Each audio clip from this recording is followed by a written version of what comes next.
Le projet renforcement des capacités de réintégration immédiate des rapatriés burundais à travers l'habitation, la terre, la propriété, l'abri, l'eau, l'hygiène et l'assainissement ainsi que la protection, financé par le Bureau des populations des réfugiés et des migrations du département d'État américain et l'Organisation internationale pour les migrations, OIM en sigle, en collaboration avec le ministère de l'Intérieur, du Développement communautaire et de la Sécurité publique, met en œuvre des initiatives visant à renforcer la stabilité et la réintégration durable au Burundi, en l'occurrence la confection d'un outil indice de stabilité.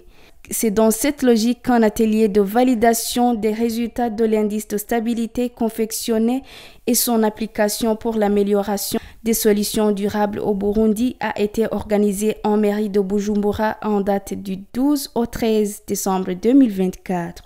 Dans son allocution de circonstances, la chef de mission de l'OIM au Burundi a signalé qu'il y a encore des défis à relever dans le domaine de la réinstallation et réintégration des rapatriés et déplacés internes au Burundi.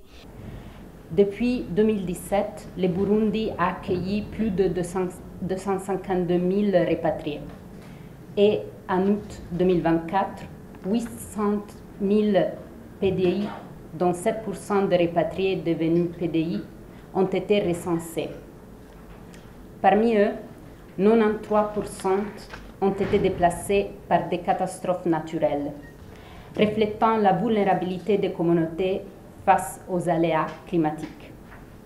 La majorité de ces populations se trouvent souvent dans des zones rurales confrontées à des défis considérables, manque d'infrastructures, accès restreint à la terre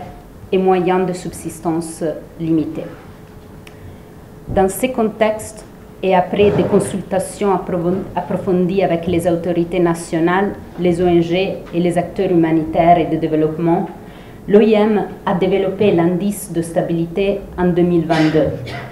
un outil visant à évaluer la stabilité des zones accueillant des rapatriés et des PDI, tout en mesurant les progrès vers des solutions durables, avec l'appui du groupe technique de solutions durables. Nestor Bimenyimana, directeur général de la réinstallation et de la réintégration des rapatriés au sein du ministère ayant le développement communautaire dans ses attributions, a indiqué que cette approche des indices de stabilité est l'élément de référence pour l'élaboration des plans communaux de développement communautaire. Une matrice de suivi de déplacement a mis en place deux exercices complémentaires de collecte de données.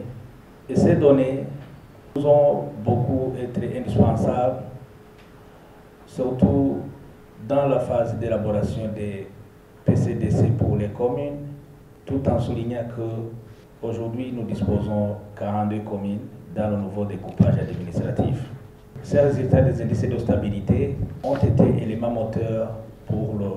l'élaboration de ces programmes de développement communautaire. Précisons que la collecte des données ayant servi dans la construction de l'outil indice de stabilité a concerné 8 provinces pilotes dont Cankuzo, Ruyigi,